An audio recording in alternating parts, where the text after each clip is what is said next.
how to share your contacts profile card and picture to everyone or to contacts only on the Samsung Galaxy S25 series. First, tap on the home button to return back to the home screen. Now from the home screen, swipe up to go into the apps screen. In here, tap on the contacts app. Then in here, I'm going to go back to the main contacts page. Then tap on the more button. After that, we go down and then tap on settings. Now in contacts settings, we go down and tap on profile picture and tap on profile card and picture.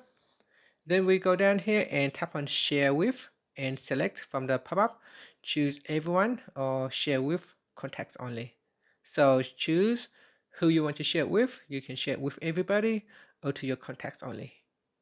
And that's it. After, you can tap on the back key or tap on the home button to return back to the home screen. And that's it. Thank you for watching this video. Please like and subscribe to my channel for more videos.